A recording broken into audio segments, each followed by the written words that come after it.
Hello दोस्तों, नमस्कार। SM किसी चैनल में मैं आप सभी लोगों का दिल से बहुत बहुत स्वागत करता हूं। सो दोस्तों, अभी की अगर हम लोग बात करें, आज के दिन की बात करें, एक बहुत ही शानदार ब्रेकिंग न्यूज़ हम लोग को देखने को यहाँ पे मिल चुकी है। ऑब्वियसली ये जो खबर देखने को मिल रही है, इसके बाद काफ़ी लोग कमेंट सेक्शन में पूछेंगे भी, सर बेसिकली ये खबर गुड न्यूज़ है या फिर बैड न्यूज़ है। ठीक है, सारी चीज़ों को मैं यहाँ पे स्टेप बाय स्टेप यहाँ पे कवर करने वाला हूँ। ठीक है, यूजुअली वीडियोस बड़े भी क्यों होते हैं, क्योंकि आपके जो डाउट्स पहले ही क्रिएट हो जाएंगे, उसी को मैं इस वीडियो में एक्सप्लेन करके रख देता हूँ। ठीक है, अभी जो वीडियो को पूरा नहीं देखता है, फिर वही सवाल वो कमेंट सेक्शन में पूछता रहता है। ठीक है, तो चलिए, सबसे पहले जैसे मैंने अभी आप लोगों को बोला कि खबर किसके ओर से देखने को मिल रही है, तो दोस्तों खबर आ रही है नेशनल स्टॉक एक्सचेंज की ओर से। एनएससी की अगर हम लोग बात करें, एक बहुत बड़ा अपडेट उन्होंने सामने यहाँ पे रख दिया है। किससे रिलेटेड? फ्यूचर एंड ऑप्शन से रिलेटेड। एफएनओ तो आप लोगों ने सुना होगा, डेरिवेटिव सुना होगा, कॉल पुट आपने सुना होगा। Yes, so future and option की बात करें दोस्तों, तो शेयर मार्केट में तो इतने सारे कंपनीज है, छोटे मोटे कितने सारे। ठीक है, तो क्या हर एक कंपनी एफएनओ में देखने को मिल जाती है? नहीं, कुछ ही गिने चुने कंपनीज रहती है जो एफएनओ में हम लोग को देखने को मिल जाती है। हाँ, क्राइटेरिया होते हैं, बहुत सारे क्राइटेरिया होते हैं। खास करके देखा गया तो वॉल्यूम का क्राइटेरिया होता है, लिक्विडिटी का क्राइटेरिया होता है। ठीक है, उसमें ज़्यादा वॉल्यूम्स होना चाहिए, शेयर ज़्यादा ट्रेड होना चाहिए। ठीक है, ऐसे बहुत सारे क्राइटेरिया, वही कंपनीज को एफएनओ में जगह यहाँ पे दी जाती है। सो एनएससी ने क्या किया, आज के दिन 45 कंपनीज की लिस्ट जारी कर दी है कि ये कंपनियां अभी फ्यूचर एंड ऑप्शन में वो ऐड करने जा रहे हैं। ठीक है, तो ये पॉइंट हम लोग को फिलहाल तो देखने को यहाँ पे मिल रहा है। तो 45 कंपनीज कौन से है उसके ऊपर हम लोग जरूर जाएंगे। बट जैसे कि अभी आप लोगों के दिमाग में जो चीज़ आई थी, ये बैड न्यूज़ है कि गुड न्यूज़ है? क्योंकि सर कुछ लोग बोलते हैं कि फ्यूचर एंड ऑप्शन में कंपनी आ रही तो खराब खबर है, कुछ लोग बोलते हैं कि भाई गुड न्यूज़ है करके। तो देखिए, ऐसा बैड न्यूज़ गुड न्यूज़ नहीं होता है, डिपेंड करते हैं कि आप देखते कैसे हो। देखो, कोई भी स्टॉक फ्यूचर एंड ऑप्शन में आता है, ठीक है, तो इससे रिलेटेड बैड न्यूज़ क्यों बोला जाता है? कुछ लोग बोलते हैं भाई बैड न्यूज़ है करके। ठीक है, तो उसके पीछे का रीज़न क्या है कि कोई भी स्क्रिप्ट XYZ कंपनी अभी वो एफएनओ में आ गई ना, मतलब क्या हो गया कि भाई अभी उसमें सट्टा बहुत चलेगा। ठीक है, अभी जो कंपनी क्या होता है, जो बड़े प्लेयर्स होते हैं भाई, वो नॉन एफएनओ कंपनीज में आपको ज़्यादा सट्टा करते हुए देखने को नहीं मिलते हैं। ठीक है, बड़ा सट्टा किधर चलता है? एफएनओ में चलता है। ठीक है, क्योंकि वहीं पे तो आप लोगों को ये सारी कॉल पुट वाली चीज़ें मिलेंगी। अभी बाकी कंपनीज में भी आप सट्टा कर सकते हो, बट वहाँ पे आपको कैश का ही इस्तेमाल करना पड़ेगा। जो बाकी की सारी चीज़ें आपको बड़े लेवल पे करनी है, जो एफएनओ में किया जाता है। ठीक है, तो उसके लिए तो एफएनओ में होना चाहिए। तो इसलिए कुछ कुछ लोगों को पसंद नहीं आता है कि जैसे कि XYZ स्टॉक एफएनओ में नहीं था, अभी वो एफएनओ में आ गया, तो आप देख सकते हो उसमें बहुत ज़्यादा वॉल्यूम, ऐसा ट्रेडिंग होना स्टार्ट यहाँ पे हो जाएगा, सट्टा होना स्टार्ट हो जाएगा। तो अच्छा नहीं लगता है ये मतलब एक वन ऑफ द रीज़न बोला जाता है बैड न्यूज़ का। ठीक है, एंड गुड न्यूज़ क्या होता है कि अगर मान लीजिए कोई XYZ कंपनी है जो एफएनओ में नहीं है, बट अभी बोल दिया भाई आप एफएनओ में हो करके, तो इसमें गुड न्यूज़ ये होता है कि अगर किसी कंपनी को निफ्टी 50 का पार्ट बनना है, बड़े इंडेक्स का पार्ट बनना है, तो टोटली देखा गया तो 6 क्राइटेरिया होते हैं। उस 6 क्राइटेरिया में से एक क्राइटेरिया होता है कि वो कंपनी एफएनओ में होनी चाहिए। अगर वो कंपनी एफएनओ में नहीं है, इवन दो वो बाकी निफ्टी 50 से कितने भी अच्छे क्राइटेरिया क्यों ना दिखा दे, वो कभी निफ्टी 50 का पार्ट बन नहीं सकता है। एंड ऐसे बहुत सारे कंपनियां मार्केट में अवेलेबल भी है, जो निफ्टी 50 के में जो कंपनीज है उनसे कई गुना अच्छा परफॉर्मेंस दिखाती है, अच्छे पैरामीटर्स देती है, बट वो डेरिवेटिव में नहीं है, वो एफएनओ में नहीं है। ठीक है, मतलब क्या है कि अगर आप एफएनओ में आ जाते हो तो आप एलिजिबल हो जाते हो कि आप शायद से निफ्टी 50 में चुने जा सकते हो। अगर आप एफएनओ में हो ही नहीं, ठीक है, फिर आप कितना भी तीर मार लो, कितना भी आप भाग लो, आप निफ्टी 50 का पार्ट बन ही नहीं सकते। और निफ्टी 50 का पार्ट बनने में अच्छी बात क्या होती है कि यस, आप में काफ़ी सारे अलग अलग पैसिव फ्लो आ जाते हैं, इनफ्लोज आ जाते हैं। ठीक है, इंडेक्स लेवल का पैसा आ जाता है, कुछ लोग सिर्फ निफ्टी 50 में ही निवेश करते हैं, उनका पैसा आ जाता है। फॉरेन इन्वेस्टर का पैसा आता है, वो बोलते हैं कि भाई हम मेजर इंडेक्स में ही पैसा लगाएंगे, तो उससे रिलेटेड कौन से 50 कंपनीज है, सो उसमें अगर आपको जगह मिल गई तो उसमें पैसा आ जाएगा।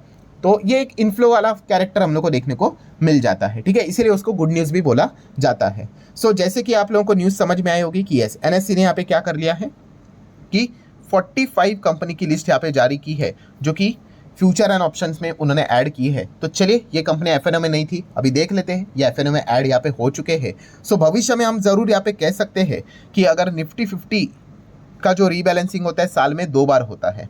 ठीक है, बेसिकली 2 बार होता है, तो इन कंपनीज के भी नाम शायद से भविष्य में आ जाए कि शायद से ये निफ्टी 50 के पार्ट बन जाए करके। तो चलिए देख लेते हैं वो कौन से 45 कंपनीज है। तो ठीक है, ये सर्कुलर मैंने यहाँ पे ओपन कर लिया है। सबसे पहले आप डेट देख लो, 13 तारीख आज ही की दिन ये डेट हम मतलब अपडेट आते हुए देखने को मिल चुका है। देन मोस्ट इंपॉर्टेंट पॉइंट कि ये जो सारा इंक्लूजन, जो भी बदलाव है, वो कब से होने वाला है? 29 नवंबर से। ठीक है, कल से नहीं होने वाला है। सो आप देख सकते हैं कितने टोटल 45 सिक्योरिटीज़ देखने को यहाँ पे मिल रहे हैं। तो चलिए एक एक के नाम हम लोग यहाँ पे देख लेते हैं। तो जैसे कि अगर आप देखोगे तो दो अदानी ग्रुप के कंपनीज की एंट्री यहाँ पे हो चुकी है। अल्फ़ाबेटिकली होती है भाई, ऐसी कोई बात नहीं है कि पहले अदानी का नाम क्यों है, ABCD के हिसाब से चलेंगे, ठीक है। सो आप देख सकते हैं कौन से दो कंपनीज, तो Adani energy and Adani green भी अभी FNO में आते हुए देखने को मिल चुकी है, ठीक है। तो ये एक पॉइंट देखने को मिल चुका है। चलो तीसरा आगे आगे बढ़ लेते हैं। एंजल वन की एंट्री हो चुकी है, APL अपोलो ट्यूब्स की एंट्री हो चुकी है। अदानी, अरे एक और कंपनी यहाँ पे आ गई, अदानी टोटल गैस। ऑब्वियसली जैसे मैंने आपको बोला कि अल्फ़ाबेटिकली चलेंगे, चलो कोई बात नहीं। मतलब ए में हम कह सकते हैं कि अदानी की 3 कंपनीज है जो अभी आपको FNO में ट्रेड करते हुए देखने को यहाँ पे मिलने वाली है, ठीक है। बाकी ए में बात करें तो APL Apollo and angel one. चलो थोड़ा स्पीड बढ़ा लेते हैं क्योंकि बहुत कंपनीज को कवर करना है। देन अगर हम देखेंगे तो बी सेगमेंट में कौन है भाई, तो बी सेगमेंट मतलब BSE की एंट्री हो चुकी है दोस्तों। बैंक ऑफ इंडिया की भी एंट्री हो चुकी है। काफ़ी लोग पूछते थे सर BSE इतना अच्छा कर रहा है क्यों नहीं निफ्टी फिफ्टी का पार्ट बनता है, अरे वो FNO में ही नहीं है, जिस दिन आएगा उस दिन देख लेंगे। तो अभी तो FNO में आते हुए देखने को मिल गया। देन हम देख सकते हैं दोस्तों कि यहाँ पे सी, इसमें अगर हम चेक करेंगे तो कितने सारे कंपनी से इतने हैं, ठीक है। तो उसमें कौन है, कैम्स आ गया भाई, CDSL आ गया, देन CESC ये कंपनी आ गई सरकारी, देन CG पावर की एंट्री हो गई, साइंट लिमिटेड का नाम हम लोग को देखने को मिल रहा है। तो बेसिकली देखो मैं क्या बोल रहा हूँ उसको एकदम अच्छे से सुन लेना, गलत वे में इसको कोट मत कर लेना। यूजुअली क्या होता है दोस्तों, ये जो कंपनीज होती है ना जो FNO में आ रही है या फिर इंडेक्स लेवल की होती है, उनका बिजनेस थोड़ा बेटर होता है, ठीक है। इसका अर्थ ये नहीं कि भाई वो रोज़ नोट छाप के देंगे, थोड़ा बेटर होता है, आप ऐसा यहाँ पे कह सकते हो, क्योंकि इसमें अच्छे वॉल्यूम्स रहते हैं, अच्छे ज़्यादा शेयर्स देखने को यहाँ पे मिल जाते हैं, ठीक है। ऐसी कुछ चीज़ें होती हैं। चलो आगे बढ़ लेते हैं दोस्तों। यहाँ पे डी के हिसाब से बात करें, ओहो फाइनली दोस्तों एवेन्यू सुपरमार्ट डी मार्ट की एंट्री हो गई निफ्टी 50 में, ठीक है। हम लोग कब से यहाँ पे देख रहे थे कि अभी तक आया नहीं। देन डिलीवरी का भी एंट्री यहाँ पे हो चुकी है। सो काफ़ी लोग ये पहले, अभी तो डी मार्ट हम कह सकते हैं कि काफ़ी बड़ी कंपनी यहाँ पे बन चुकी है। पहले काफ़ी लोग पूछते थे सर ये तो कंपनी निफ्टी 50 से भी कितने बड़े, मतलब कंपनी से भी इनका मार्केट शेयर बड़ा है, फिर भी मार्केट कैप बढ़ा है, फिर भी ये निफ्टी 50 में नहीं है, क्यों, क्योंकि FNO में ही नहीं था। चलो आ गया फाइनली FNO में, डीमार्ट की एंट्री यहाँ पे हो गई है, ठीक है। देन H सेगमेंट में देखा गया तो HFCL का नाम देखने को मिल रहा है, चलो हुडको का नाम देखने को मिल रहा है, एक और सरकारी कंपनी आ गई, फाइन। देन आगे बढ़ेंगे दोस्तों तो आई सेगमेंट में कितने हैं, 3 कंपनीज देखने को यहाँ पे मिल रहे, कौन है, सो आप देख सकते हैं इंडियन बैंक है, IRB इंफ्रास्ट्रक्चर है एंड IRFC का भी नाम देखने को यहाँ पे मिल रहा है। देन दोस्तों सबसे इंपॉर्टेंट जियो फाइनेंशियल सर्विसेज, ठीक है। तो इसकी भी एंट्री यहाँ पे हो गई।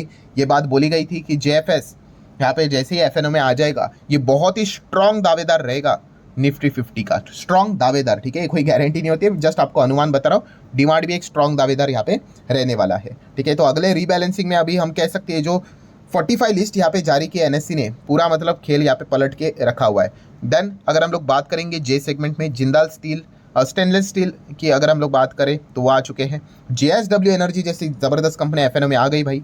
देन अगर हम लोग बात करेंगे के सेगमेंट में कौन कौन है, तो आप देख सकते हो KPIT टेक की एंट्री हो गई, KEI इंडस्ट्री वायरिंग वाली कंपनी, ये भी ज़बरदस्त है।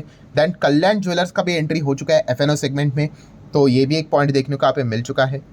देन LIC की एंट्री हो गई दोस्तों फाइनली, ठीक है। ये भी हम लोग पॉइंट देख सकते हैं। LIC भी काफ़ी बड़ी कंपनी, काफ़ी लोग कहते थे टॉप 10 में आ रहा है, फिर भी निफ्टी में नहीं है, बिकॉज अभी तक अगर बट LIC को टाइम लगेगा, बहुत कुछ रूल्स रेगुलेशन उनको कंप्लाई करना बाकी है।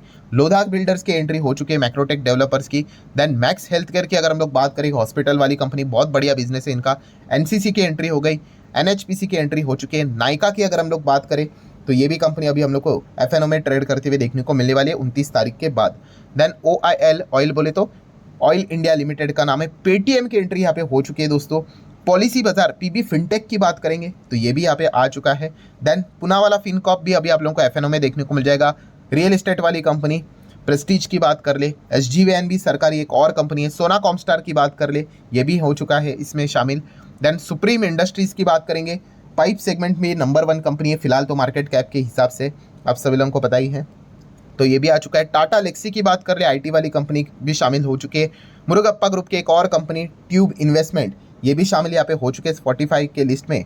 देन और कौन कौन बचा है यहाँ पे, U stands for union bank का नाम आ चुका है। VBL की भी एंट्री हो चुकी है दोस्तों, ठीक है। येस बैंक वापस FNO में आते हुए देखने को यहाँ पे मिल चुका है। एंड आखिर में है जोमेटो, यस दोस्तों। सो ये सारे कंपनीज की अगर हम लोग बात कर ले दोस्तों, तो अभी हम लोग को ये 45 कंपनीज FNO का पार्ट बनते हुए देखने को यहाँ पे मिलने वाली है, ठीक है। नवंबर खत्म होने के बाद दिसंबर से आप चेक कर सकते हो डेरिवेटिव सेगमेंट में ये कंपनी आप लोगों को ट्रेड करते हुए देखने को यहाँ पे मिल जाएगी। इसके एडवांटेजेस डिसएडवांटेज भी यहाँ पे आप लोगों को बता दिया।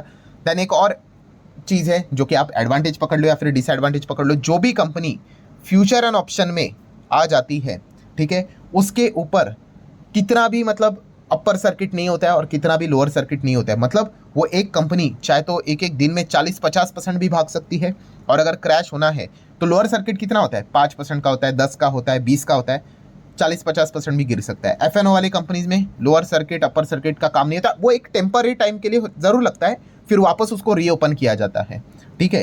तो इसीलिए तो हम लोगों ने देखा था कि कुछ कुछ कंपनियां जैसे कि येस बैंक में पहले गड़बड़ हुई थी, वो एक ही दिन में इतना कैसा 50-60% ऐसे नीचे कैसे आ गया, तो इसके पीछे का रीज़न था कि वो एफएनओ में थी, ठीक है। तो ये भी कुछ पॉइंट हम लोग को पता होना चाहिए। तो ठीक है दोस्तों, ये 45 कंपनीज का लिस्ट जारी यहाँ पे हो चुका है। सो आशा करता हूँ वीडियो हेल्पफुल लगा होगा, चाहो तो लाइक एंड शेयर कर सकते हो। मिलते हैं अगले वीडियो में, तब तक के लिए बाय बाय।